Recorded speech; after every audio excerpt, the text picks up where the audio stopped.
Chers compatriotes, du nord au sud, de l'est à l'ouest et partout dans la diaspora, après la compilation des procès-verbaux issus du bureau de vote et la vérification des représentations sur le terrain, il apparaît clairement que nous sommes sortis vainqueurs avec une marge écrasante, un score supérieur à 50% de suffrages exprimés.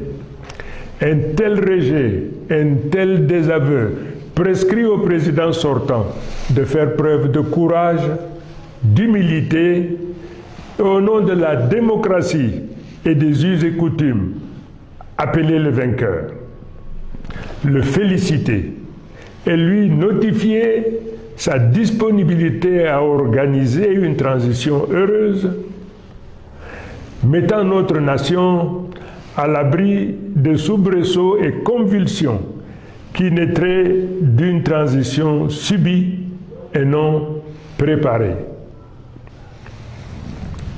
De la sorte, l'humanité entière reconnaîtrait en lui un homme de paix, soucieux de laisser un héritage dont on citerait l'exemple aux générations à venir. Mais hélas, telle ne semble pas être votre prédisposition. Mais malgré tout, sans arrière-pensée et d'un bon cœur, ma main reste tendue pour une transition pacifique. Mesdames et messieurs, il me plaît de rappeler avec force qu'en dépit de tous les obstacles érigés sur notre chemin, aujourd'hui, nous disposons de deux leviers. Celui qui confère l'adhésion populaire massive telle qu'illustrée lors de nos meetings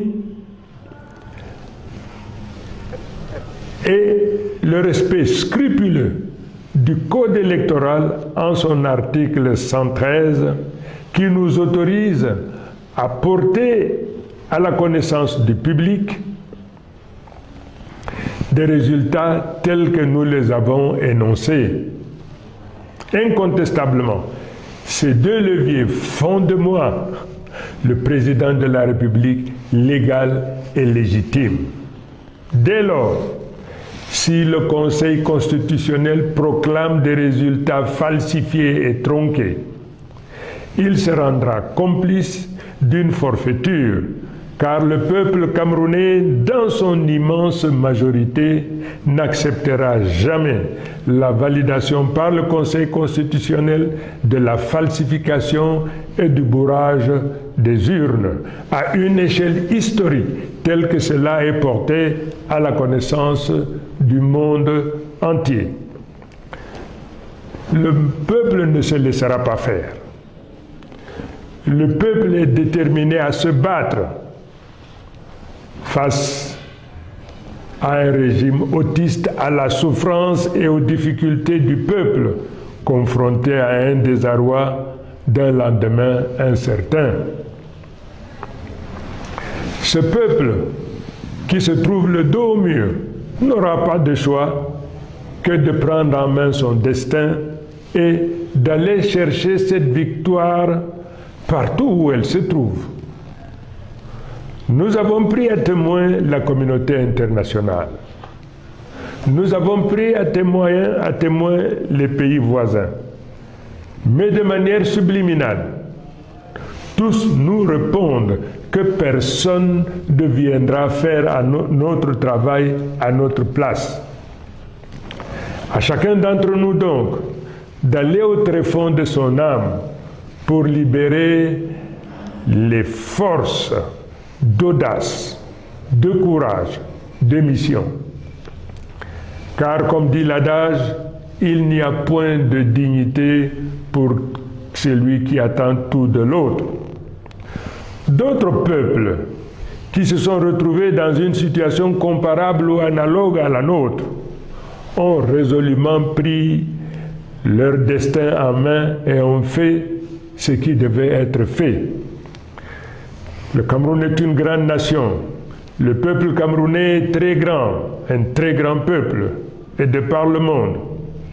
Le peuple doit se préparer à montrer au monde que ce qui nous est arrivé ou nous arrive n'est pas une fatalité et qu'ensemble, nous nous préparons à relever ces défis. À nos compatriotes du Nord, du Sud, de l'Est et de l'Ouest, partout où vous vous trouvez dans le monde, ayant présent à l'esprit la nécessité de protéger et de promouvoir notre nation, comme un seul homme, nous allons nous lever pour marcher, pour protester la main, dans l'amitié, la fraternité et nécessairement dans la durée. Nous viendrons à bout de cette oligarchie prédatrice qui confisque nos libertés, nous réduit à la pauvreté, à la mendicité. Mesdames et messieurs, chers compatriotes, ce régime a fait de la peur et de la menace les instruments de domination et de confiscation de nos libertés. Et grâce à Dieu, grâce au caractère sacré de notre lutte, nous nous libérerons de ces émotions et débarrasserons notre pays de ce malheur. Nous découvrons également, sans surprise, la tentative de ce pouvoir à diviser, à fragmenter l'Union pour le changement, instrument politique puissant à la tête de la lutte que nous menons pour construire le changement. Non seulement cette tentative sera vaine, mais elle nous donne l'opportunité davantage de resserrer nos rangs pour poursuivre avec résolution nos objectifs.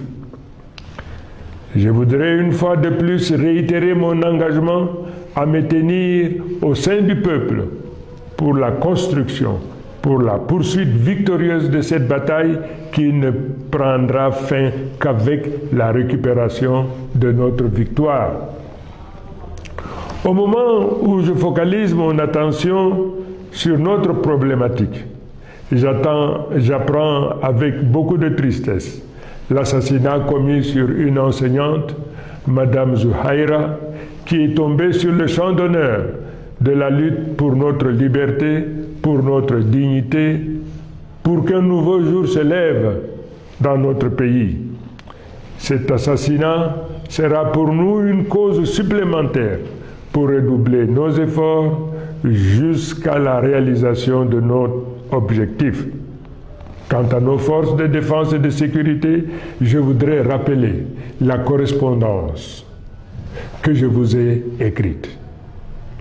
Cette lutte que nous menons, c'est également votre lutte. N'acceptez jamais de retourner vos armes contre votre propre peuple. La souffrance qu'endure le peuple est aussi votre souffrance. N'obéissez jamais à un ordre dont l'objet est la violence ou la suppression de la vie d'un des vôtres. Mes chers compatriotes, l'heure est grave. Nous n'accepterons pas de nous faire voler notre victoire.